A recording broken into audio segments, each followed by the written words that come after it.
One.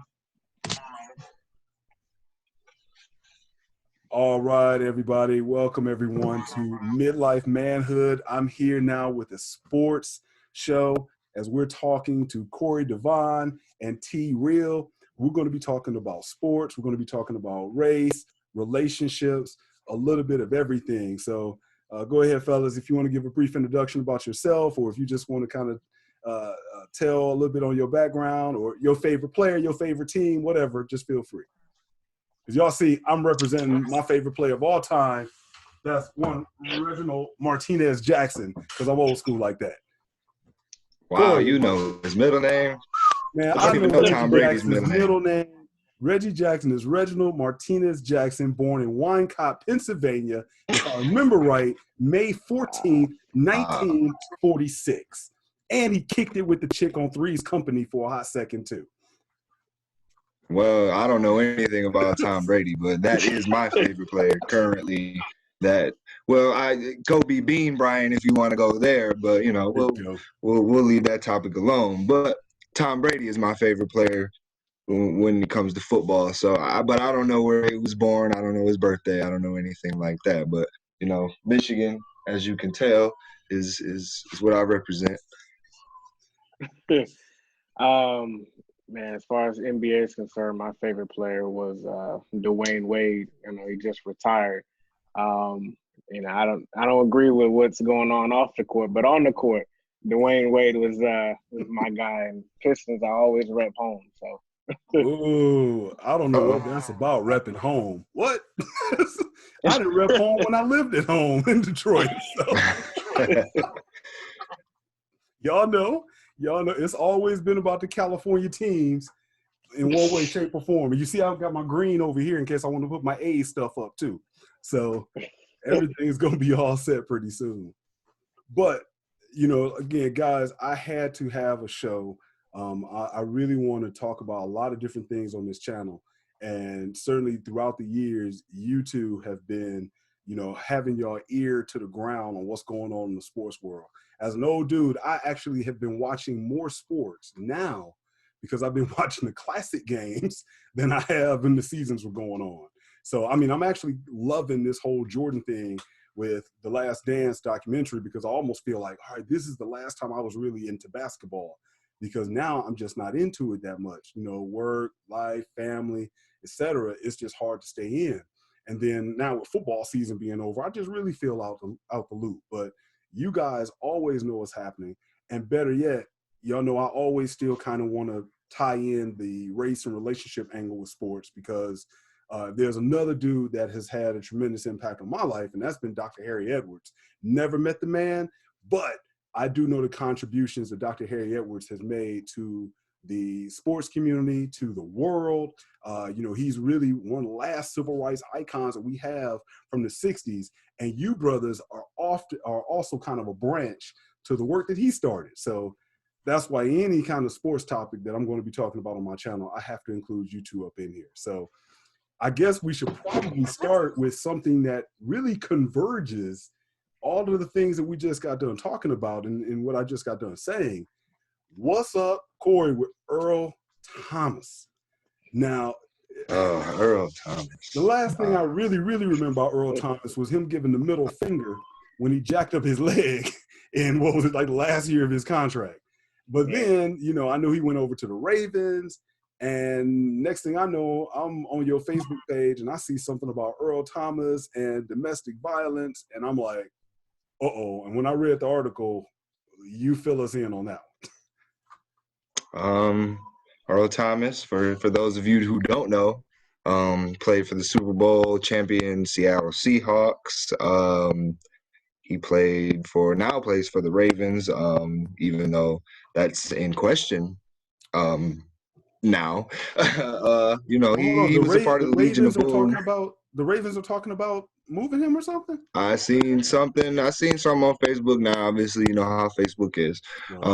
But it said that they are thinking about potentially cutting him, pending what's going on.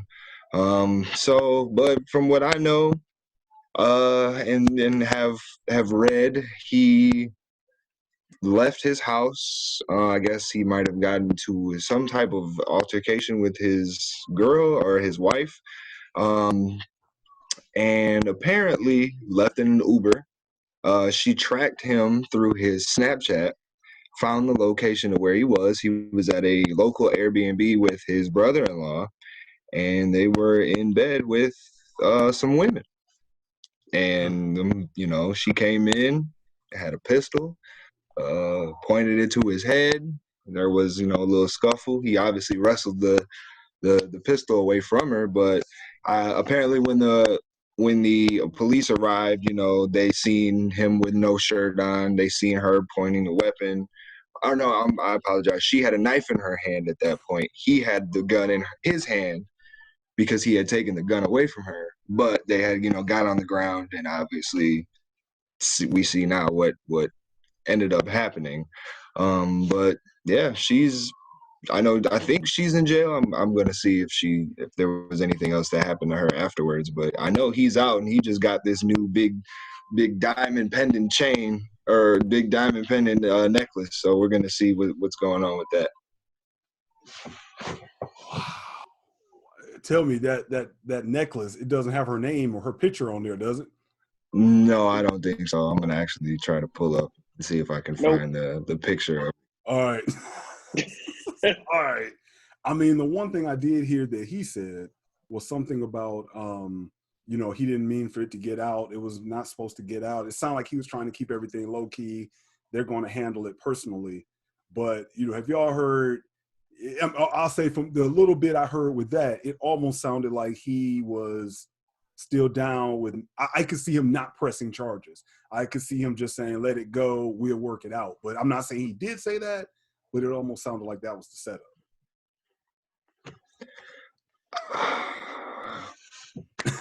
You gotta be careful, man. That's why you gotta turn off you gotta turn off your location if you're gonna do some dirt. That's really, that's what it boils down to. But I mean, it's interesting. Let's see here. Yeah, she was apparently she took the magazine out of the weapon, and I don't think she realized that it was still loaded. Yeah, that's And what she I did heard. have her finger on the trigger. They said that she did have her finger on the trigger. So it looks like she's had some issues before. Wow. Prior to this, yeah. So looks like she was just one of them crazy chicks. Corey, I don't know if it's your volume. If it's like a little too high, it almost sounds like we're getting a little bit of a click whenever you start talking. And I'm wondering if it's your volume. Are you able to hear it, T-Rail? Unless you're hearing me. Yeah, yeah, all right. Yeah, it only happens when you start talking, and that's when it kind of goes click, click, click. So, all right, we'll see if it. Yeah, I'm not sure. All right. Well, T-Real, before I jump in, because y'all know I'm gonna go off on this one, man. What you got? I don't know. It seemed like, like you said, for most of the story, her just being able to track him down. She came in there with her sister and another close friend. They all went up into the house, right? So this was something planned. Like she just called her homegirls and her sister and just went at it. And I guess apparently from her side of the story, she put the gun to his head, but only to scare him, right? Not to be able to go ahead and actually pull the trigger or anything like that. She had no intent for that. Meanwhile, her sister and the other girl running up on the lady, trying to rough her up or whatever was going on with that. So it just looked like a whole incident. Like I said, it just came out, within the last 24 hours or so. So a lot of the news is fresh, and whatever comes out, people just writing it in there. But there was some drama, I guess, with the brother-in-law, with his ex-wife being there. So it was just the whole thing is just messy. I think she got out on a $25,000 bail. Okay. And Earl Thomas, once everything got out, then one of the things he was quoted for saying was, everybody needs to just stop talking about what's going on with us and pray for us and stuff like that. And, that was I kind just of read squinting. that too. Yeah. So it's just kind of looking at sideways, like, now you what you worried about is all this getting out in your career and your job, and you got caught holding the bag, basically what happened. So, even if he got caught by his wife, he definitely wasn't hoping wasn't planning on it getting this big. So it sounds like I'm hearing a little bit of feedback. I don't know whose speaker is coming through, because I could hear you coming in through somewhere. So I can still hear it. So I don't know if it's anybody's volume or not. But wow, it's that's crazy. That's crazy. And I almost see it coming from two different angles. On one angle, here's a guy with his NFL career, and a lot of times it seems like the dudes get caught up with, maybe a side piece, they married, or it's just a random anyway that gets them caught up. But what really takes this one to the other level, as we saw with Ray Rice, the NFL came down hard on Ray Rice, not to mention it was video footage of that as well. I thought I heard it might be some video of this that could get released also. Yeah, but, yeah. That's what really ended up putting it out there on Front Street with Ray Rice and all the other athletes as well. If anything happens to them with some domestic violence, the leagues over really probably the last 5 years, they've really been coming down, and rightfully so. But I did find it rather ironic, just doing the usual perusing through social media, is that the attitude from the ladies out there was more like, well, that's what he get. Well, that's what he get. He shouldn't have been cheating anyway. He's wrong. And I thought, wait a minute. Under what circumstances would we say it's okay for a woman to have a gun pointed at her? First of all, the dude's going to be under the jail if that happens. And I'm sure every woman would still say there's nothing that a woman could do to deserve that. We hear that often. So I really was tripping out when I'm like, wait a minute, why is that the reaction? And, at that point, I think that kind of is separate, like any other real legal matter for that matter, it's a bit separate on what he actually did with his wife and an actual criminal act. One might be a thing morally, but the other one is definitely a criminal act in her pointing a gun at him. And like you said, if it was one in the chamber, she very well could have killed that dude. And then what? Now we got a Steve McNair situation almost, I don't know, fellas. This one of those ones that really just kind of make me mad. It just, especially if I think the public reaction is and the NFL comes down hard on him just because he has some mess going on. Because I see a huge double standard here. Oh, it's definitely a double standard. I mean, I see all the. Are you able to hear me? Okay. Yeah, I can hear you. Okay, just still that little click there, but it's all good. Yeah, I'm not sure why, but yeah, I mean, I've seen a lot of double standards. I've seen a lot of women defending. Unfortunately, even my own girl defended her. So it just makes you wonder a little bit. But I mean, unfortunately, that's just how women are programmed nowadays. Just defend their own and not even really look at the big picture and what really happened. What may have led to this. It could have just been a number of things. Oh, that scared me. I was like, what's coming up on my screen? Oh, no. I thought I was the one scared of modern technology. Hey, man, you never know nowadays. But yeah, it's crazy. It's just, it blows my mind to hear and see some of the things that I see women say, and it's like, did you really just say that? Did that really just come out of your mouth? Are you really defending someone like that? But if this were to happen to you by a man, it would be completely wrong, and he should be locked up forever. Right. What I put up on the screen, it's often talked about the Duluth model. And, I think if you even go to Wikipedia, they'll mention that most of your domestic violence abuse training this is the protocol that's used. It's more popular than any of the rest out there. And so, when you go to their website, you say, okay, let's go ahead and find out what these places, if we're talking about court systems, police officers, et cetera, you know, what are they trained? What's the organization, or how are the values set up to train them on these issues, these topics? And so you go to their website, and when you go to the About Us, one of the interesting parts, it says right there, the mission of domestic abuse intervention programs is to end violence against women. Now, it's often been stated that, you know, statistically, and we'd have to dig into the statistics, and I'll certainly do that for upcoming shows, but statistically, men actually suffer more domestic violence than women. But the problem is, well, what guys are going to tell?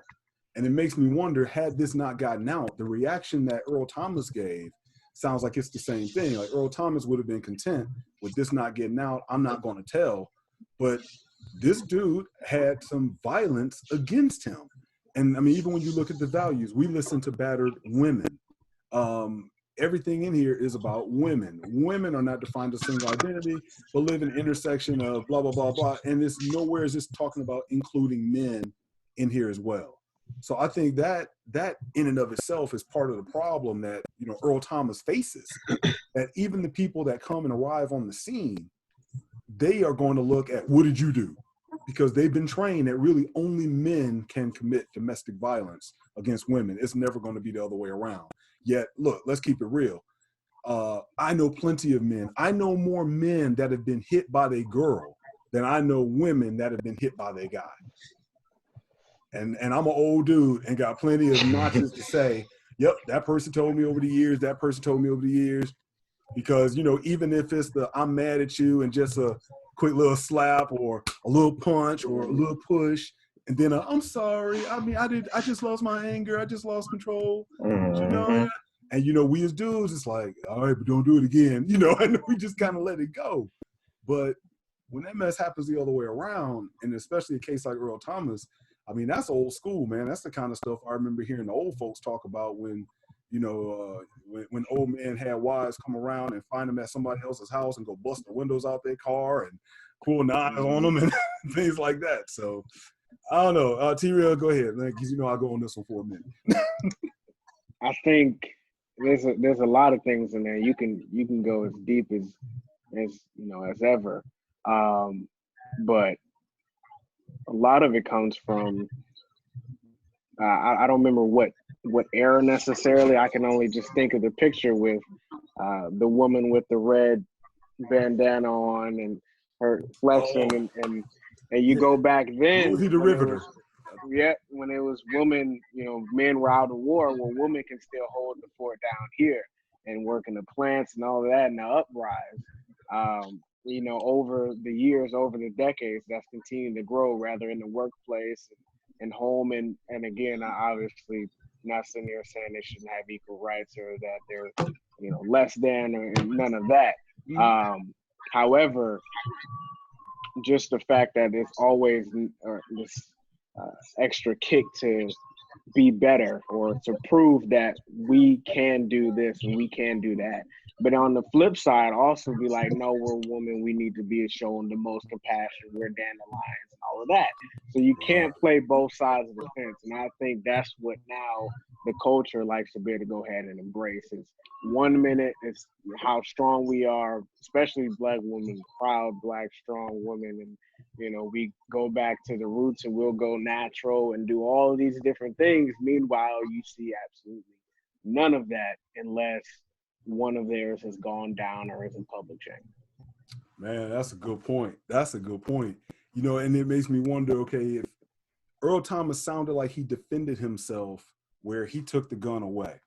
Now I'm about to make kind of a connection and bear with me here. But I do think how people react, and you mentioned Black folks especially, so I think this one may really hit home with the Black community. But we just had the brother down in Georgia get killed. He sees these two white guys, and one white guy has a shotgun, and he's getting ready to shoot him. And so the brother goes right at him. And obviously, he don't want to get shot. And what is he going to do anyway? I mean, he's a man. Why run and get shot in the back when the guy is right there on you? So, you know, you could tell, and I know now they're talking about, well, maybe he went and that's why the guy shot him. We know what's up. But the point is, obviously, somebody's about to shoot me, I'm going for their gun. And I think everyone in the Black community, Black women included, will look at that and say, that's right, he did the right thing. You know, somebody was about to shoot him and he defended himself, and now he's dead, and there's only one side of the story that's being told. But then at the same time, we'll watch something happen with white folks in this case, and we'll say quickly, yep, what that white guy did is wrong. But then with Earl Thomas, it's, well, he kind of deserved it to happen to him because he shouldn't have been cheating on her in the first place. And there are white folks that are saying, well, if Black people didn't commit so much crime, then, you know, well, this is what's happening. You know, how do we know? And, you know, we always get the old, we didn't see the whole tape. We don't know what happened before that. So I find it kind of a little bit of inconsistency even with sisters on this issue, because what if Earl Thomas would have taken that gun and then pistol whipped her? I think, you know, if we're going to talk about being equal, I mean, I think once somebody shows up with a gun, equality, you know what I'm saying? No, I definitely understand. I think it would have been a lot worse for him to, you know, have, and hopefully he didn't show, you know, any actual physical altercation with her, as far as just removing the gun from her hand. Because now you get into the case of, you know, this professional football player. All they have to do is run the highlights of him, you know, on the Legion of Boom, and just running in the cast with pads and all that. And be like, he's too big, and she's not gonna. I know she's probably under 5'5", probably. So you know, and again, it's just. It's so many different things, especially without all the facts being laid out. You know, once the video comes out, then things will definitely it'll shed a lot of light on there. You know, but again, it's not being jumping to conclusions and staying out of your feelings and out of your quick emotions. You know, being able to look at something and just use your common sense and use your rightful judgment, right? Not fling off of emotion. I think that's what a lot of people are doing, and that's what the media plays on, right? That's why the story comes out the way it does, because they need to be able to get views, clickbait hits, and all of that. So that's it. I mean, I like the fact you mentioned that emotion part too, because we also, you know, I just read about the story with Jay Cutler as well, and with what he was going through. And I think there's still even some slight similarity, a slight connection on the relationship side, because, you know, I've already heard people say, well, you know, if Thomas was having some issues with his girl, why does he have to go cheat? You know, why don't he just divorce her, etc. But I'm not sure how long they've been married, but I'm sure, you know, they've been together long enough, and depending on what state they got married in, old girl's getting a piece of that contract. And regardless, at the end of the day, if he's going to go out and do his thing on the side, we can now have a conversation on how much he needs to pay her, even if they just wanted to split anyway. And when I heard about the Jay Cutler situation, from what I read, Jay Cutler filed for divorce on his wife in Tennessee, and then she came back around and said, I guess he filed and wanted joint custody. And then she said, well, basically, I'm the one that took care of these kids, and he cheated on me. And I guess it's up for debate on whether he really cheated on her or not. It sounded like something she was just throwing out there to throw on him to gain leverage, because Tennessee is an at-fault state. So if you can prove that someone is, you know, responsible for the marriage splitting up, then that gives you leverage in the divorce proceedings, which really means gives you a bit more on that payday side. So, you know, you mentioned emotions. I thought about that as well with Jay Cutler's situation, that a lot of these athletes, they have the emotions on the field or on the court, etc. But then when they go home, they have to turn it off. And now they get into these domestic situations, these relationships. And I mean, I think they're asked to turn it off in ways that none of us would ever. Because there's one thing for, you know, poor me making maybe $25,000 a year to get a divorce and have to split that with a woman. There's another thing if I got 25 mil that I have to split with a woman in case of a divorce. And so I see even both of these things of people saying, well, Thomas just should get rid of her. He didn't have to do her like that, etc. But man, that happens all the time, period. And you know, certainly if we look at statistics of cheating, it's just as even on the men's side as it is the woman's side. And even if someone says, well, no, you don't, no, it's not, men still do it more. Well, then statistically, can you prove it? Because everyone assumes, we always hear the phrase, women are better at hiding it than men are, which means that there are a lot of most women definitely that are doing it that we don't even know about statistically. So, oh yeah, most definitely. yeah, I'm sorry. Go ahead, man. Go ahead. I was just gonna say, most definitely, women are better at hiding it. I mean, they it's crazy how people they label men as dogs and they call us every name in the book whenever we do something wrong. And then when a woman does it, it's well, I'm fed up. And you know, they always have that reasoning, and it's like, oh, we have to give them a pass because they're a woman and they're soft and they're sensitive, and you know, they make decisions based off of irrational emotions that they have because of, you know, hormones and estrogen and all that good stuff that they like to throw out there. But then when a man does it, it's just, oh, he's thinking with his penis. You know, he doesn't. Right. You know, he's just a dog, and it really is. It's terrible that it is a double standard, and this kind of brings out the women that you kind of see. It's like, okay, I've always had my. It's almost like kind of like a race topic when you bring up white and black, and it's like it weeds out your racist friends or the ones that you kind of had suspect about. This type of topic kind of shows the crazy women out here that we're kind of skeptical about. Like, yeah, like, you looked a little off. Now you're really like, yeah, you agreeing with what she did, saying it's okay. Like, yeah, I'm gonna make sure I stay away from you. Yeah, man, you're right. You're right. And a quick side note on also to tie in the Cutler thing of even when guys notice and say, even if they married and be like, maybe I should jet out. One of the things, it was like a 2009 article in the New York Times, if I remember correctly. It tied in, if y'all might recall, about 10 years ago, ESPN did a special on athletes going broke. And so I guess they broke it out a little bit more. Divorce is one of the main reasons why so many athletes go broke. Recently, one of the gentlemen named, I can't believe his name just left my mind, especially me being a Giants fan. Oh my goodness. Left my mind. But anyway, yeah, I've watched a couple of interviews with him, and he talked about the divorce that he got after he stopped playing. And a lot of the guys that he knew, they into Aubrey Huff, that's it, Aubrey Huff. A lot of the guys that he knew, you know, got divorced as well after they stopped playing. And so, you know, that's a huge part that these guys have to deal with. And so when I look at Earl Thomas's situation, a dude that's hanging on in his career, as you know, after that injury that he suffered, that was messed up. And who knows what could have happened if he wouldn't have been able to come back and he made it back. I guess I'll lead it to this final question on him. Dr. Harry Edwards had a phrase that said, "You must survive the unforgiving moment." And that's been kind of a life motto for me, something that I've spread to other men, young men, for ever since I heard that over the years.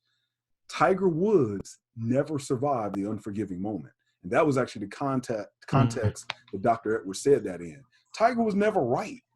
Do you guys think this is Thomas's unforgiving moment? No, I don't. All right. Yeah, I mean, I don't, just because he wasn't the aggressor. I mean, if you look at it, Ray Rice, Greg Hardy. I mean, Tiger wasn't the aggressor, but I mean, look at Tiger's resume and look at Earl Thomas, and then look at what Earl did. Look at what Tiger did. Tiger had mistress upon mistress. I mean, he was screwing the girl that was flipping burgers at McDonald's. Earl Thomas was just kicking it with probably some hookers with a couple of his boys. You know, this type of thing, and that's what he said, this type of thing happens all the time. This type of thing, especially in the NFL, happens all the time, where these guys get caught up. I mean, look at Shaq and look at all types of other guys that have gotten caught up. This is nothing. Honestly, this is only really a big story because, well, for one, somebody pulled the gun on Earl Thomas. But for two, we don't have any sports to talk about. Ooh. I'm pretty sure that if we had NBA playoffs going on right now, this Earl Thomas thing would be really small. Ooh. But the fact that we have no sports, we have nothing to talk about, it's kind of like, oh, man, Earl Thomas got, you know, arrested. Well, he didn't even get arrested, but his wife got arrested for pulling a gun on him. We would look at this and sweep it under the rug like, yeah, again, oh, somebody else got, you know, cheating on their wife and got caught up. So no, I don't. I think once we get sports back, this really isn't going to be anything. Especially once NFL comes back, this isn't going to be anything. Wow. What you got, T-Real?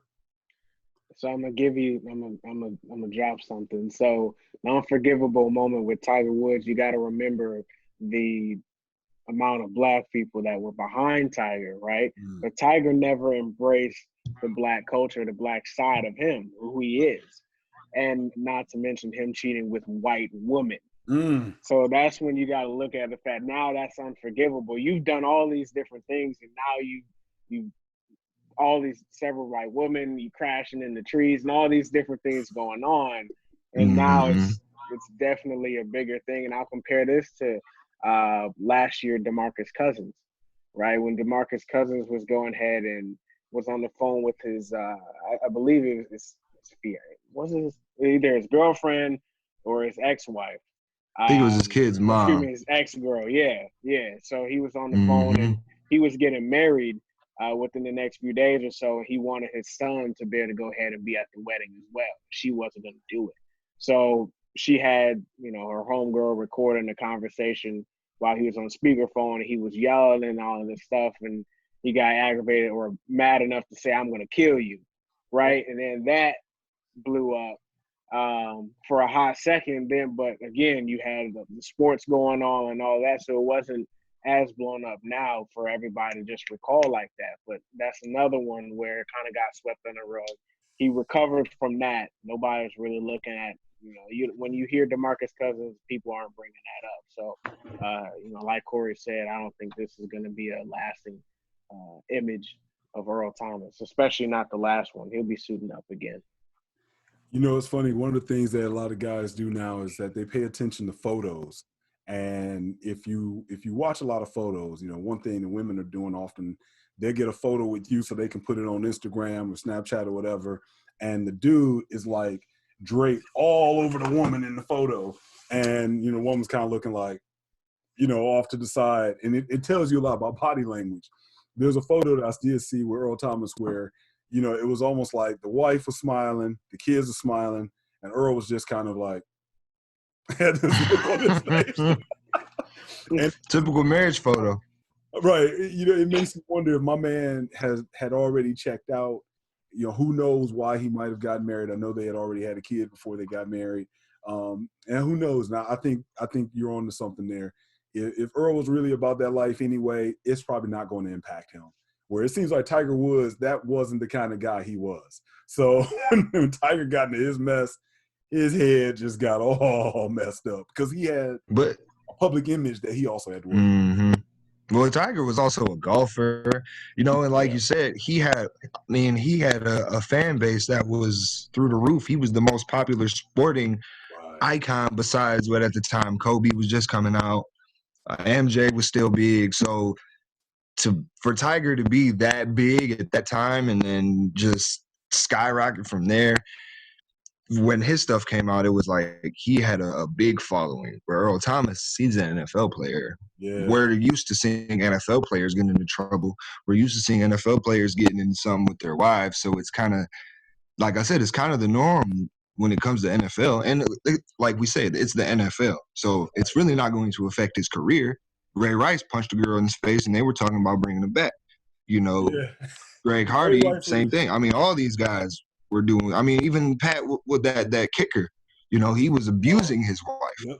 Yep. Pretty much. Well, pretty much, he's obviously not going to come out and say it, but we all know what it was. That didn't change anything. So I honestly, this is nothing. This is nothing. If they said, many speculate if the Ray Rice incident would have happened back when he was in his prime, it would have been a different story. So, that he probably would have been brought back for sure. Oh yeah. He's not a quarterback. Ooh. Oh. And he's black. Ooh. All right. So if you had to put somebody as something you wouldn't, that would be, career ended, maybe a person, it'd be Lamar Jackson if he was in this kind of situation. Now then there would be somebody who would they would crucify him. Yeah. Yeah. They would leave him just like they did Michael Vick. Yeah. Well, that's why I had to have y'all brothers on here. Y'all bringing it because that's true. I didn't even think about that. I didn't even think about that. I mean, we could almost say the dog fighting was Michael Vick's unforgiving moment because after that, and people still talk about him. People hate Michael Vick. Yep. Yeah. I mean, it blows my mind the type of hate people give Michael Vick, and I'm like, y'all do realize that this man did nothing but just fight dogs. And from what I knew, he wasn't even. I don't know how true this is, but he wasn't even the one fighting the dogs. It was just people. They was using his property. Yep. So who knows? But they still hate him after all the stuff he's done for dogs and animals and did his time, came back to the NFL, like totally cleared his whole image that they made of him, and they still talk about him like it just happened, and it's crazy. But like I said, had he been a white athlete, it wouldn't happen that way. You minimizing the fighting of dogs, you can get a whole bunch of thumbs down on the video now for talking that. Talking that. No, I'm not defending that at all. It's crazy how people will just they'll be on one side of the fence on one topic, but then be on a totally other side of the fence on another topic. But it's like, how do you defend one thing but not the other? It's people's minds are just crazy. So I don't think that people should treat Michael Vick the way that they treat him, especially now after all that he's done and all the time that's gone by. It's like, oh, people change. Kind of like the kid that just gotten. I don't know if you heard about the kid from Marshall that just got drafted by the Patriots, the kicker. Mm-mm. They said, he had the tattoos. Yep. It's like, well, he was a kid, this and that, and blah, blah, blah. And it's like, okay, well, he was a kid. He got tattoos, and he may not have known, or maybe he did know, and he's just, trying to blow smoke just to not get in trouble. You want to forgive him, but had this been a black player, would you have forgiven him? No, probably not. Right, because, we know any indiscretion they made in high school, junior high, any fight they got into, they were just a kid. I mean, they would have to do something in Pampers for them to be considered just exactly. Anything beyond that, folks are still going to say, well, they should have known better. That's still in the first place. That's a good point. That's a really, really good point. I mean, that kind of before we move on, that just kind of shows you when this kid. I'm actually gonna look it up. When this kid got drafted, I want to see the picture or what the description was of this player when he got drafted on TV. Because if you look at every black player that got drafted, look at all their descriptions, and mom was on drugs growing up, or dad left home before born, or grandma raised him, or brother got murdered in a drive-by shooting. It's like it's always something crazy, or white family adopted, Michael Orr situation. Right. It's always something crazy like that when you see these black players get drafted. But then when you see these white players get drafted, it's like, oh, Big Ten All-American, valedictorian in school. And if you really see it, they do it in front of you and you don't really notice it. Nope. That's some good observation right there. Good observation. I mean, it does. If we would change the skin color of Earl Thomas, it does make you wonder, even if the reaction would have been differently by the public. That makes you wonder. I mean, on one end, it might have been the same, but on the other end, would women be willing to give so much venom on that guy if he was white? Because I don't know if white women would be coming back at quote unquote their man. I'm sure some would. I'm certainly not saying, I mean, especially in today's climate, absolutely. But I just think, especially when the black man is doing something cheap on a woman, I don't know if it brings back every feeling that every black woman has had against her dad or maybe her man that makes her say, yep, he deserves it. I'm not sure what it is. So it is. I think color is always in effect, whether we want to just go ahead and admit it or not. T-Rail, you can give us the final word on that one, and then we can go ahead and jump on to something else. I mean, I think we touched on it so much. I think definitely the unconscious racism or even unconscious biasness as well. So, it's just you have to be able to go ahead and see that it's something. Yes, he was this draft pick and he's great. He's going to this team.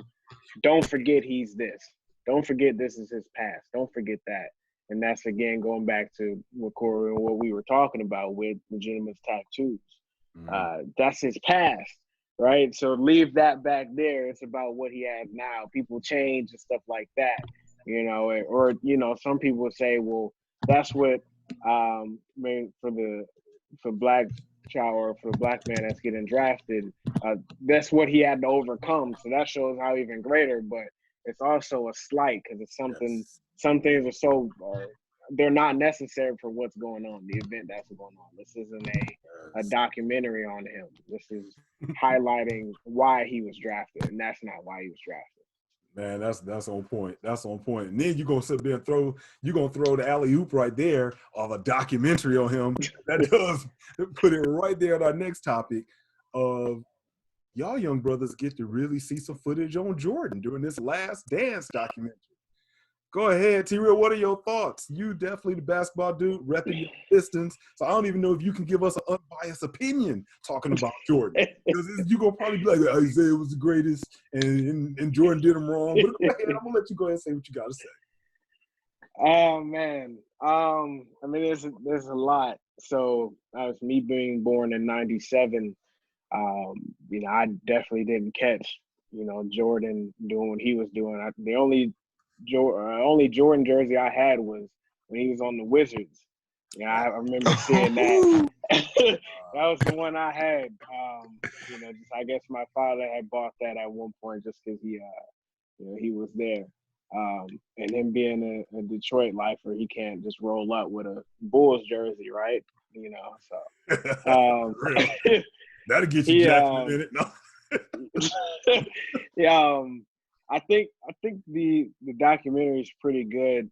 It's a lot of footage you wouldn't get, just typing in on YouTube and just trying to find things. You wouldn't be able to find all of this. It was a little confusing as far as the time frame that they're focusing on the 97-98 season, and then they're going back to when he was in college to fast forward into Scottie sitting out because of his injury or not wanting to put off his surgery and going to Dennis Rodman, going to Las Vegas, and they're going back and forth. But I understand they're trying to take all the pieces to eventually build it up for the final episode, I'm sure, to give you a whole story. So, however, one big thing that they have left out was Craig Hodges' association with the Bulls. Everybody pretty much knows the impact he was. The highlight of what he did that kind of put a stain to his legacy was showing up in the dashiki to the White House in 1992 after they had their greatest season, regular season, the championship.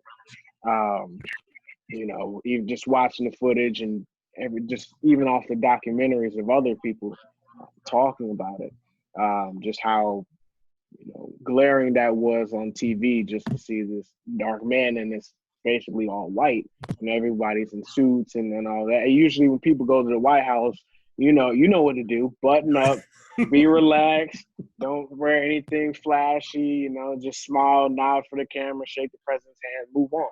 That's all you have to do. But he took his stance for just to really show, I'm going to use this platform to show who I am. And also I'm going to slip this note to the president on why I'm wearing what I'm wearing, and just to be able to go ahead and speak to his culture and his environment. There's just so much to it, especially his interview with, I believe, Black Tree TV, with them being able to go ahead and Craig Hodges being able to discuss, everything from when Jordan came in to when, he was no longer on the team. From the time of, first of all, nobody wanted to interview Craig Hodges. Nobody reached out to be able to interview him. Obviously, that was a huge portion, of that's right there, actually higher than the famous quote that nobody can really find of Jordan saying Republicans buy sneakers too. Right. And not also again highlighting the fact that Michael Jordan wasn't at the White House visit when Craig Hodges did that. So it just, there's a lot of different things that you could have played on it. And that's a whole 2-episode or whole documentary you could do right then and there, especially what was going on in America and in Black society as well. Even with him, snitching on, or what Craig Hodges would say, snitching on the Chicago Bulls players when they were in the hotel room, with hookers or drugs and gambling and all of these things. It's like, why are you breaking kind of the code? There's certain things that we don't share that are confidential to the team. That he just kind of disposed, and everybody's like, wow, he's just giving us knowledge, but I could understand from Craig Hodges' perspective. Good thing he didn't name any names, but you definitely know people that were kind of on the team, and now people may ask them or look at them sideways. Jordan was always this everything that was kind of negative is always misunderstood. It's kind of how the brush is being painted on the canvas, even with his gambling. Right? It was like, oh, it's just something I do to blow off steam, or it's just competition. That's my drive. There's a whole lot that goes into it, but I'll go ahead and pass the buck off. Well, let me just mention this real quick before I throw it over to you, Corey. You mentioned that Craig Hodges, because at first I thought Craig Hodges had an interview with ESPN. I have bootleg cable, not meaning that, it's illegal. I just mean we get the free cable through our subdivision with hardly any channels. So I watch ESPN on YouTube. And all of a sudden I saw all these videos on YouTube with, Stephen A. Smith and Jay Williams, and they're all arguing about Craig Hodges. So I'm thinking he went on there and did an interview. And then it definitely sounds like they took excerpts because Craig Hodges talked to this other YouTube channel. And I mean, props to them for getting such an important interview that the big fellas now have to quote, look at their stuff if that's how it happened. Because I'm glad Craig Hodges actually gave them some shine instead of giving ESPN more shine if ESPN didn't want to have him in this documentary. But, before I go back off on that, Corey, go ahead and drop what you have. I mean, this whole documentary is it's painted by Jordan. So obviously everything that they're not gonna talk about things, or they're not even gonna really mention certain things that might make Jordan look bad. So I think mentioning that type of situation might make Jordan look a little bad, because Jordan wasn't the one that was outspoken on the team. We always like to compare Jordan and LeBron. You look at LeBron, he's the best player on the court and off the court. Where Jordan was just the best player on the court. He wasn't the best player off the court. But people don't like to talk about that because they just want to talk about his greatness. They don't want to insult Jordan. Jordan was a bully. People don't like to realize that. Even when he beat up Steve Kerr, Jordan was the bully. So, this whole documentary was painted by Jordan. He's the executive producer of it. So he's not gonna make himself look bad. Even the gambling stuff, he's not gonna make himself look bad. He's gonna say, "Oh, it's just something to blow off steam and all that." But we know it was a lot deeper than that. We know there was a lot of people that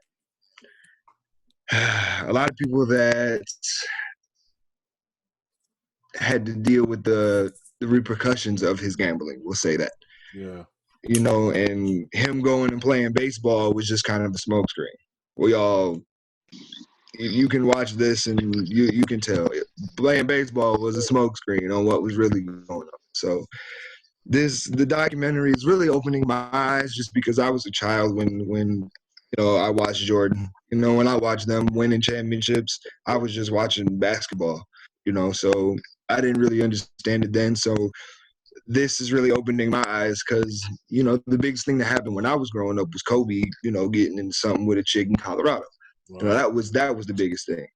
That's the closest thing I can remember to something huge really blowing up in the NBA that didn't have to do with basketball. So to really watch this documentary and watch what really happened, it just kind of shows you Michael Jordan was not the best guy in the world. No matter how good he was in basketball, there's just some things you don't say, there's some things you don't do, and like you brought up the fact of there's just some things you don't say.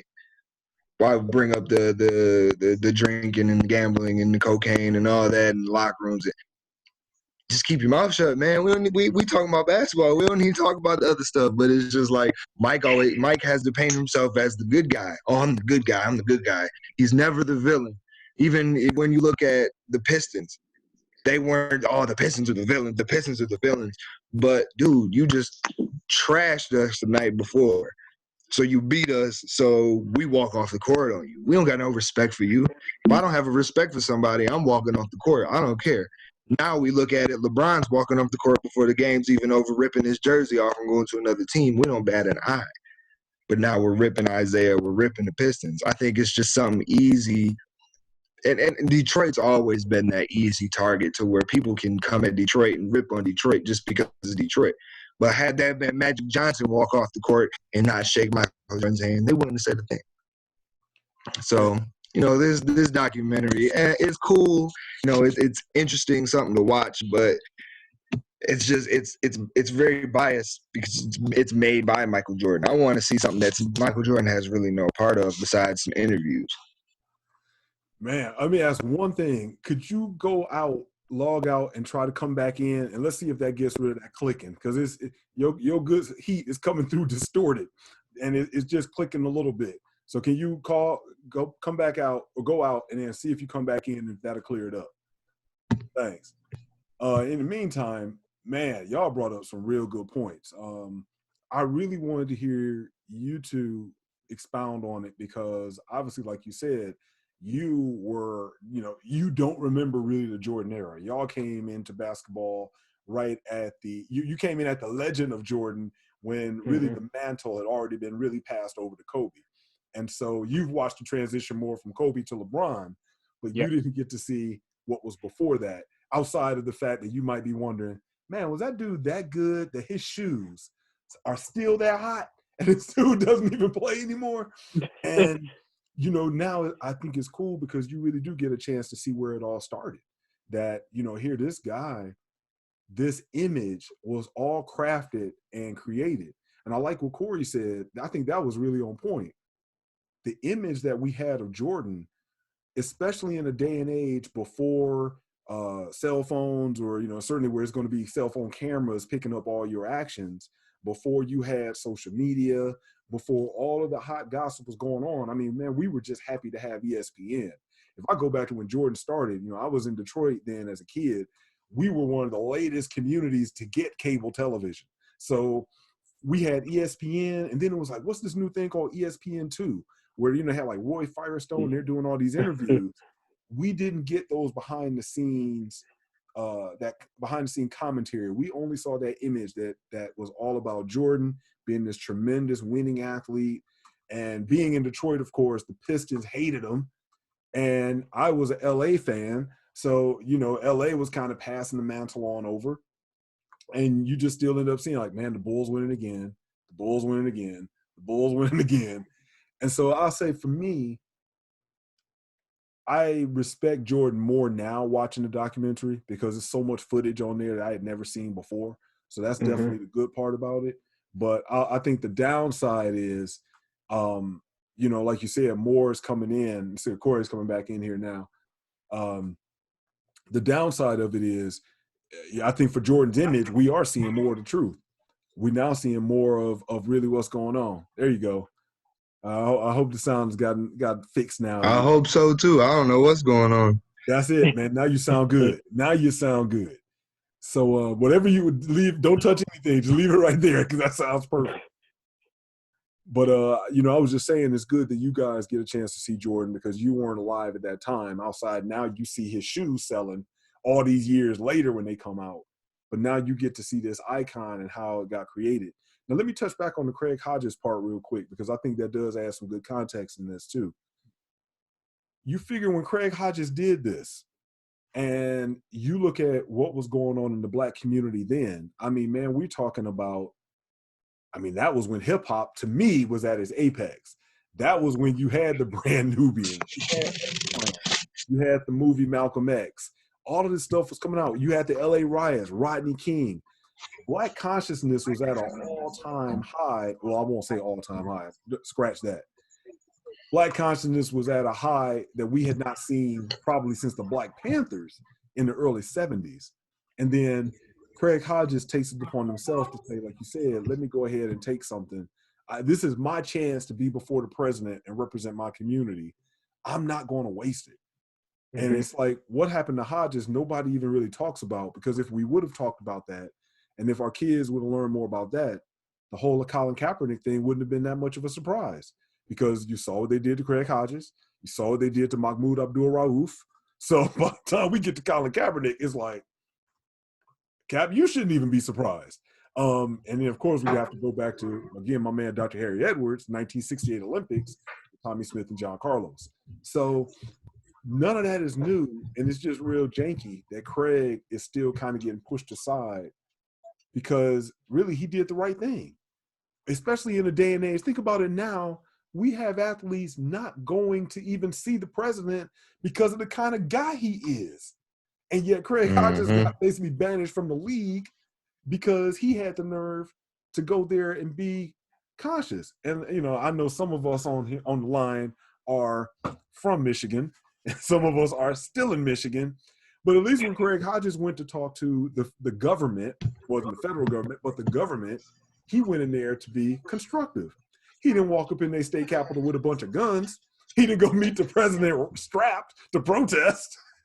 So it's amazing on what we think is acceptable. It kind of goes back to our first discussion and what's not acceptable. But I'll still pull it back around.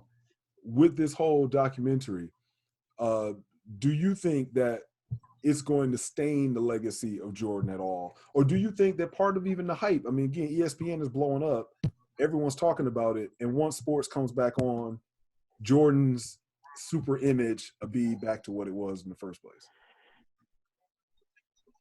So I think first, I think everyone's going to continue to talk about this when and if sports come back, or specifically basketball. A lot of it's going to be predicated on the success of LeBron in the postseason. Much of the debates in the barbershops and all across ESPN and pretty much any debate show is going to be full of who's better. And it's now, right, it's going to be about a lot of the discussions are, you know, was Jordan's legacy way too far for LeBron to catch, and just all these different things, and always comparing, right? But if then it's just going to be another notch to be able to just go ahead and compare LeBron to Jordan, or you know, people still skip Kobe, rest in peace, for some odd reason. But yeah, I definitely see that in Jordan's legacy is, if anything, it's only been heightened due to the fact that there are a lot of people, maybe the generation after me, right, where LeBron is the guy. You know, when they saw Kobe had just tore his ACL, right? So when he came back, he wasn't doing anything. The only thing they really saw from Kobe was 60-point night in Utah. You know, so I think that's going to help with them, the younger generation, from that aspect. His shoes are still selling. I just bought his retro 5s that just came out. They'll be here tomorrow. So $200, boy. Yeah. Look, we haven't been going anywhere. I just go ahead and save up, and then that came out, like, yeah, I just go ahead and buy that. I bought his what was it, the 3s, the North Carolinas that came out. I bought those, but then what I tried to do was flip them, but I didn't have success with that because COVID came up and the people didn't seem like they was really buying as much anyway. So I just sent them back, and I got those, which are shoes I actually want to keep. So To me, I ain't really spend no new money. I was about to But say, just thank your president for him. Right. yeah, nah. They gonna come back for that before Christmas, so it don't matter. Right. You know the game. You know the game. But yeah, his legacy won't be intact. If anything, it'll be heightened. If basketball does come back, then they'll go ahead and start dismissing. They'll fade away from this because it's not as hot. So. Corey Devon, wrap us up on that, man. You give us the last word on the whole Last Dance thing, especially because you still in Michigan. So yeah, I know folks still got their panties in a bunch as they watching this documentary go on. They're still talking about Isaiah and Jordan and this whole keeping him off the dream team. And there's some people in Michigan, that still defend Isaiah, but then there are some people that, understand, why Isaiah was left off the team. No one liked Isaiah. Yep. No one liked the Pistons. Like I said, it was easy to kind of treat the Pistons or treat Detroit as the little brother. So, it was easy to pick on Isaiah. But, it blows my mind how 30 years later we're still arguing, or grown men that still arguing about stuff that happened 30 years ago about people not shaking their hand. So it's just crazy. But no, what I would say is about Jordan, this isn't going to hurt anything. Like you said, it's only going to, and pretty much is making everything even bigger. Jordan even bigger. I mean, I guess what the documentary is really showing us is how Jordan didn't do it by himself. Yeah. He had Dennis Rodman. Yeah. He had Scottie Pippen. Jordan had a lot of players. We can sit over. We'll look at all these players that Jordan had when he won these championships. Half of them are in the Hall of Fame.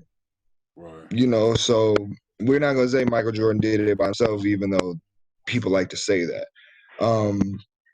But I mean, I'll go back to. I will say it does show people though that Michael Jordan, even though he was the greatest basketball player to ever touch the court,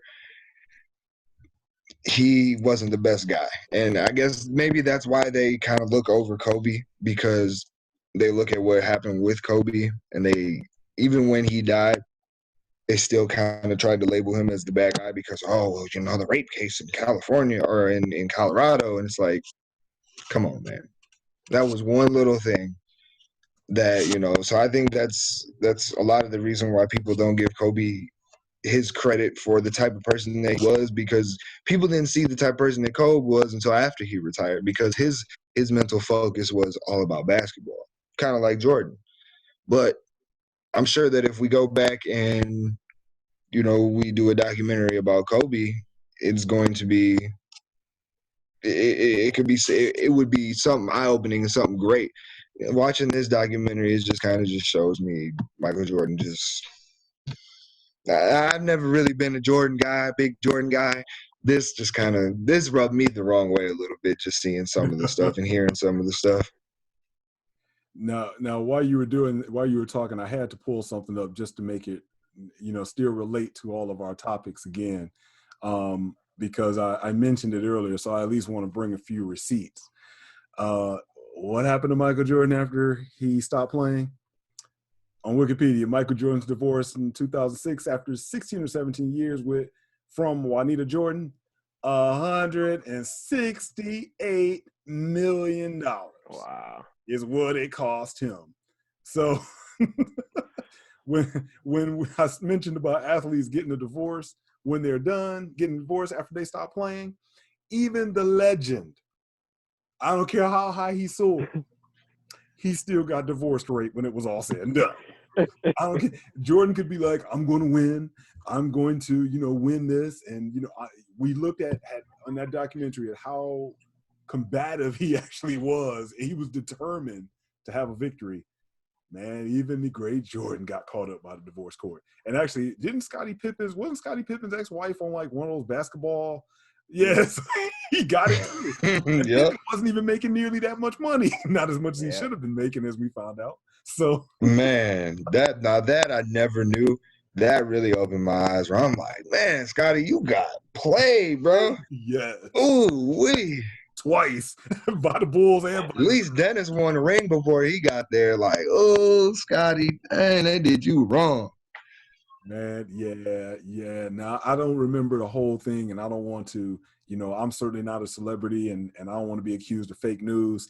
But one thing that I did appreciate that they kind of brought out in the documentary, but again, being in Detroit at that time, there were some rumors going around that Dennis Rodman, they touched in the documentary on what really made Dennis Rodman from being kind of this nice, quiet guy to being this guy that now is tatted up, piercings everywhere, showing up in a doggone dress. It's like, bruh, you know how it is, brothers being in a wedding dress, but in a dress, period. But he did it. But what caused that? Well, many we'll say Dennis Rodman had his red pill moment.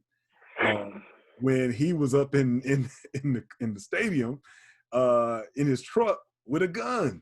Yeah. And they didn't mention in the documentary, but if I remember right, the rumor was his girl was getting smashed by another player. And that's what drove Rodman was like, dude went crazy after that. And I do remember ESPN doing the 30 for 30 on him. Really? They did. I just watched it. I want to say it was last week. I didn't watch the whole thing, but it did touch on why Dennis kind of went and did and kind of went off into his own little world and started doing his own thing. They touched on a lot of it, and it kind of made you realize, like, okay, he's just a messed up individual. Well, what got me, and that's why I brought it up too, and I'm glad they did touch on the documentary, is that Rodman, I remember, again, I was kind of, mentioning how we were geeked in Detroit to see ESPN2. When we first got it, I remember it was a Roy Firestone interview, and he was interviewing Rodman. And man, I watched another interview with him, but I remember specifically that one. Rodman started crying. And, he was talking about how it was when he was growing up and how the girls, especially, it sounded like sisters wasn't giving him much of a play. So really no woman was giving him much of a play when he was in college. And, that ended up shaping him. And, dude started shedding tears about his childhood and how women played him and stuff. And I'm like, man, he was a totally different guy than what he later would, become in the future. And I think John Sally making that point that now Rodman has a freedom about him that you can't tell him nothing, and that's a good thing. And I do think there is a good part about that. If my man is free to do whatever he wants to do, and now he's in that mental space, more power to him. I just wish the brother wouldn't put on a dress, because while you may be expressing your freedom, you locking up other brothers in the Black community, because I'm sure we'll talk about in future shows, brothers putting on dresses, especially in Hollywood and celebrity. So that's gonna be a whole other show. Yeah. But last thing I wanted to bring up, tonight, and that is we've been doing without sports during this whole, we can't say the word, but during the cooties outbreak, we've been doing without sports. I won't go into my diatribe about what I think is really going on behind what was planned. However, I will say how you two, especially being guys that are still all in on your sports, watch faithfully, etc. I know, me and my son went to a spring training baseball game out here in Arizona. We caught one, right before everything got shut down. And so now to kind of look, it's like, it's nothing going on. How have you two been able to deal with it? So I asked two questions. One, how have you been able to deal with it? How has it impacted your life? And number two, would you be interested in watching sports that actually has no one in the arena or on the field? T-Real, you can go ahead and kick us off with that one. How have I been dealing with it?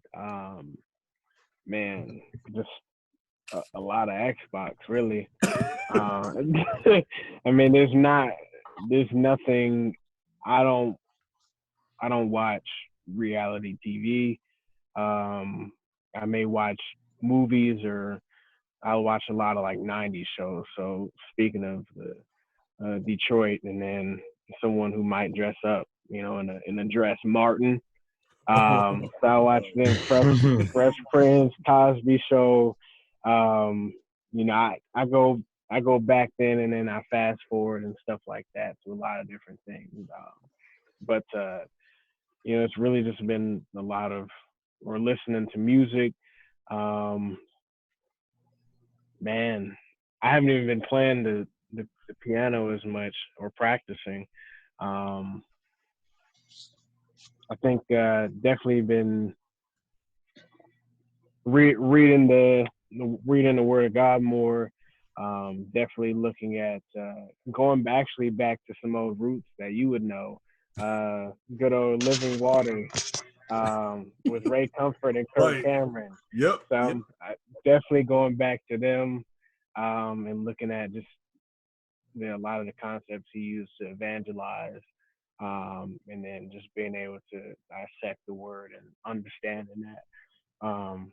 So that's what I've been doing a lot. Otherwise, I would love to be able to go to the gym. I play basketball once at least, pretty much every weekend, going to LA Fitness. I remember when they canceled the NBA season, um, or right when the current climate came severe enough to where they were shutting things down.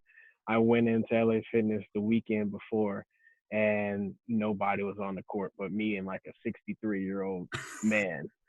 And that's playing like 21, like 3 games of that, and there literally was nobody else in the court or on the court, and all of that.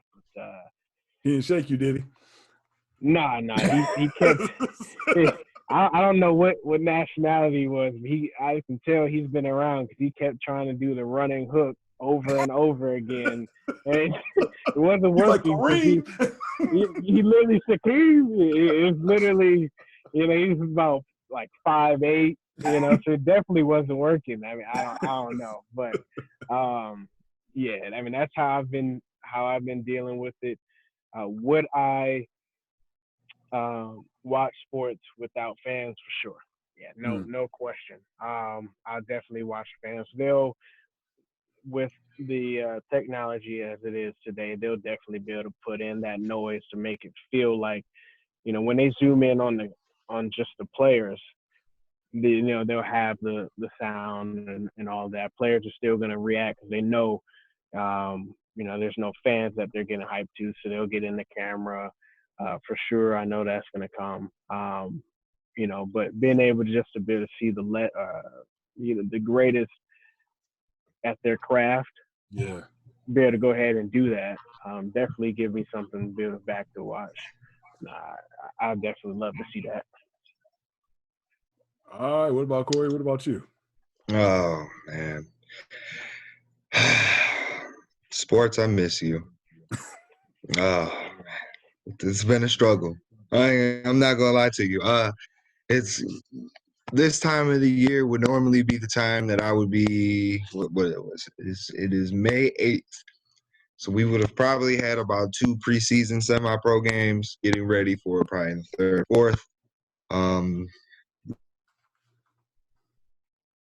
Season rolling. For those of you who don't know me, I play semi-pro football in Michigan.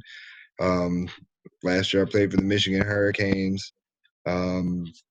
This year I was a free agent. I've been picking a couple other teams that are interested in me, so I was ready to do that. We just out of practice for the Michigan Gators, and we were getting ready to. I was actually getting ready to sign my letter to play for them.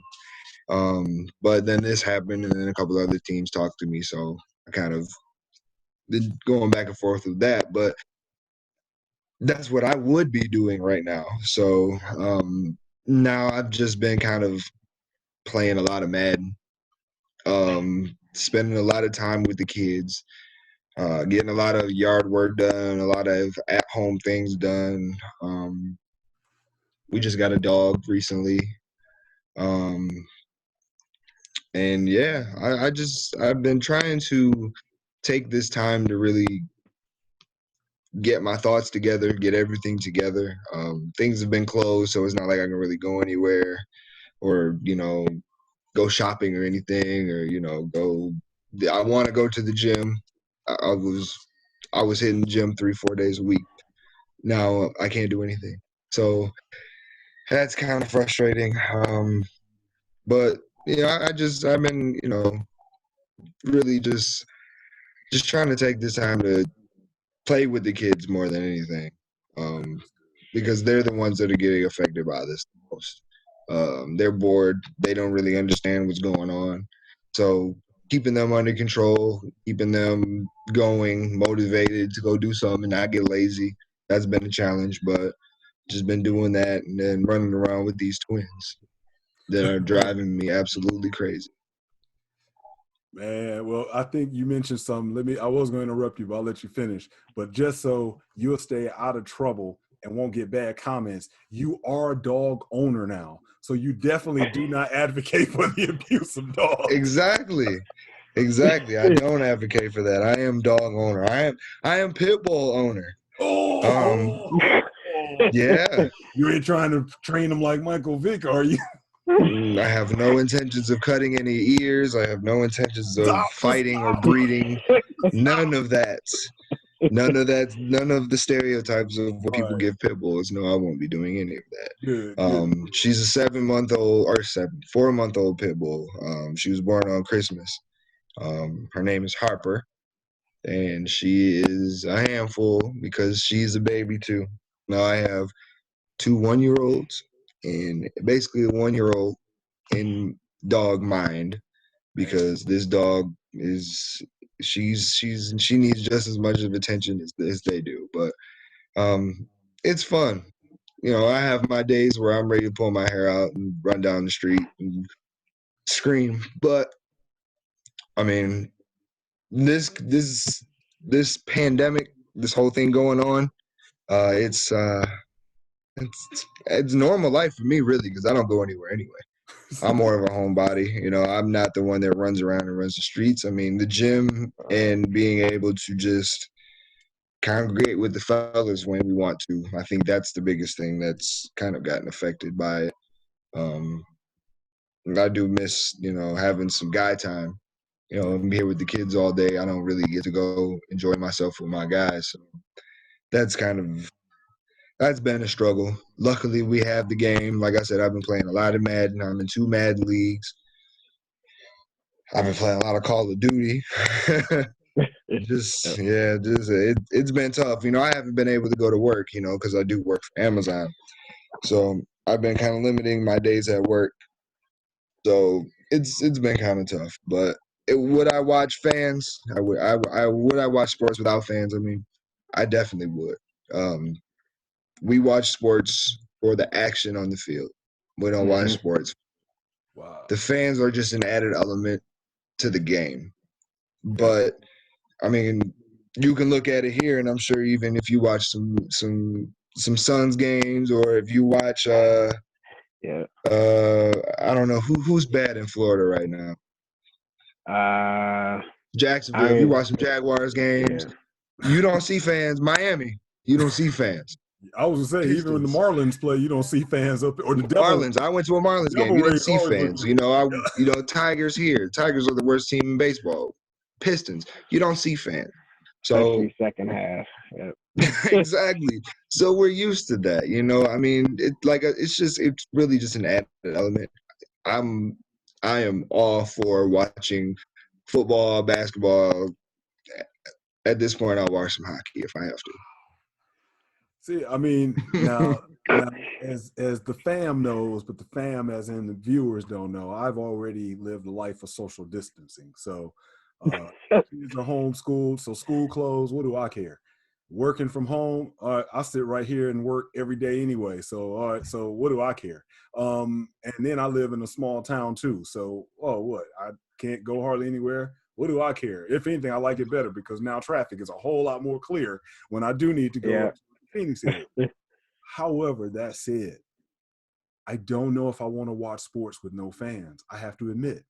And I'm sure y'all heard they talked about starting baseball down here, and which I thought was crazy, where have all the teams come down and play at all the spring training fields.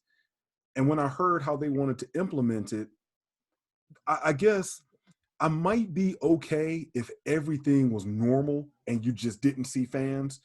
I probably could go with that a little bit better. But when they were talking about moving the umpire away from the catcher and using the electronic eye basically to go ahead and do the strike zone, when they mentioned, because I told you I watch more sports now than I was back during the season, especially baseball. So I'm like really digging watching the 74 A's against the Dodgers that year. I get to see my man Reggie when he was with the A's. And first, and then I'm also noticing, again, topic for another day, I'm noticing all these black players that we saw in baseball almost 50 years ago that we don't see now. I'm digging it. And then I enjoyed the fact that I was able to teach my son all the things I talked about. He can now watch these players. And he was even like, there's a lot of black people even in the crowd. I'm like, yeah, we don't see that nowadays. So from that aspect of it, I like the sports angle. But I know if the baseball isn't the baseball that I'm used to, I'm not going to want to watch a guy hit a home run. Reggie hit a home run in the first game of the 74 World Series. Hit a home run. He had a bad hamstring. And, Reggie being Reggie, he watches it go, comes back, everybody, giving him a 5. Could you imagine that happening now? The players hit a home run. Let's say if it's the 9th inning, they hit the game-winning home run. They come back, and everybody got to stay 6 feet away from him. Nobody can congratulate them. Everybody just just got to stay over there and give a little silent applause. Or the dugout. Nobody is on there slapping backs in the dugout. So I don't want to see the sport come back like that. If it's tennis, I don't watch golf, and I know golf would be fine. Some other sports I probably would be cool with.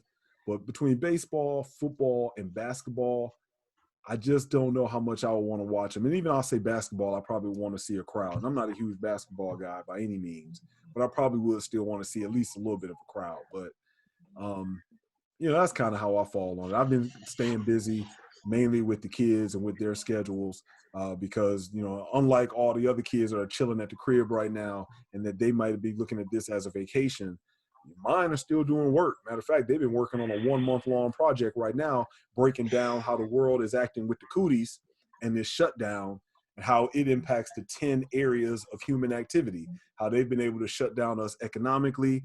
They shut down our entertainment, which is what we're talking about now. And the kids are performing an analysis, so they didn't get time off. And so that's been keeping me busy. I think most of these companies are finding out that work is you've probably seen an increase in productivity because they got people at home and they can't shut their computers off like they would if they were going into the office or going wherever they go every day. So in some cases, I think productivity has increased. So it's just been a weird, strange time. My work schedule has been busy. The kids' schedule has been busy. And about the only good part that I have been liking, I was mad that the gym was closed, but I got a home gym set up in the garage. I think I have over 700 pounds of weights that I've had now since like 90. I think I bought that set in 94 and just added bragging to it. No, I'm not bragging because look, man, it was 102 degrees today in Phoenix. Okay. It was 107 yesterday. So you ain't bragging when you out in the garage and you warmed up before you even warmed up. So it's, and the fan isn't doing you much good, but I know y'all probably got some snow today, but we did. Yeah, they did. I talked to some people at work and they said they did. But at least I'll say that's been the good part. And certainly in some upcoming shows too, man. Definitely want to talk about the fitness side because all of y'all brothers have stuff that you're working on that I know other people working on. So I think we have all the demographics covered. You have me as the old fart that, like we were talking about with Jordan. I was down and around there for those years and y'all just watching it now. And really the people, that demographic, especially that ESPN demographic, it's all right there in your age group. All right there in your age group. So, we can get ready to wrap this up. I know in the future we're going to have to come up with a name for the show. I don't know if T, since you on here, we can't call it Dev on Sports. That was one of the ones I threw out there. We call it Fam on Sports because just so the viewers know, Corey Devon is my son, T Real is my nephew, and so we can always tie something in. I don't know. Can we use the name Blackballed? Get Ballin Black. I don't know. We got to come up with something. Next thing, y'all come up with the name of the show, and that way we can have a title for the regular installment. You had something, Corey? Oh, I thought Corey was about to, like he was having an epiphany there, like the heavens up. He was about to drop down and bestow on us. No, sorry, Jaden was knocking on the door. All right, I was wondering. We got to have him on the camera soon so he can break some stuff down eventually. So. Oh yeah. That'll work. But that's it for me, man. Any closing thoughts from y'all? Because I know it's getting late on that Eastern time zone. Just stay safe out there.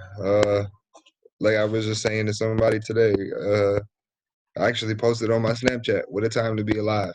I never thought in my life I'd be walking into Target with a mask on and seeing families with masks on and, not being able to go down a certain aisle because there's too many people. It's definitely a crazy time to be alive, and now we got murder bees on the way. So oh man, just, I heard that. Yeah. I was to just say, be careful, be safe, stay healthy, and just do your part to get us back to what normal should be. I guess we'll never go back to normal, but some type of normal. Yeah. What about you, T Real? Anything to close with? No, just echoing what he said, and especially what's going on all across the United States and what has been for centuries, especially with people that look like us, just trying to stay out of, don't try to incite the violence. Don't try to bring on the negative attention, or just to be able to go ahead and get in the face of police officers. Definitely, there's a lot of things that are going on. That's definitely what not in the protocol, the rules, and the handbooks that we've been told how they should deal with certain things. But definitely stay safe, use wise judgment. I should say that, and all. And again, just look forward to being as productive as you can now with things from not only within yourself, but around the household. Because once everything starts to open back up, you won't have as much time to be able to do what you planned on doing before. So putting things off are behind us now. It's now those things that you put on or put behind you or in front of you to execute. Man, that's some good stuff. Now you're gonna have me do a shameless plug. I just did I didn't do it a video. I did an audio on midlife evaluations, and I think what you said actually ties into that. Is as we get older, especially at you guys' age, from the time, and I'll say really maybe from 18 to 30. What do you want your life to be like when you get from 40 to 50? And usually when dudes get my age, that's when they look back behind them, and that's usually when they have a whole bunch of regret on what they should have done, who they married, whether or not they had kids, et cetera, et cetera. And how you live your life when you're in your 20s and 30s will determine how you look back and have that midlife evaluation. So, man, that's some good stuff. I had to mention that because you nailed it, man. You nailed it. That's some good, wise advice to make sure that evaluation is good. Because I think one thing about this whole cooties outbreak is it certainly should make everybody still wonder, like, wow, what if I'm not here tomorrow? What if I'm not here a week from now? And so, man, that's definitely on point. So, in the next time, let's think of a name for the show. I sure appreciate you brothers taking the time, breaking down some things on sports. I think we hit a lot of good stuff. I didn't go as much into relationships as y'all probably expected me to, but still, we got a lot of shows. For that. It's coming. You know it's coming, brother. You know it's coming. Oh yeah. I tried to stay calm with the Earl Thomas thing. I tried to stay It's calm. early. It's early. We can't give him too much. It's early. We won't give out the big game like that at the moment then. Right. All right, fellas, man, thank you all for the night, and we're going to wrap this up. Peace. I know.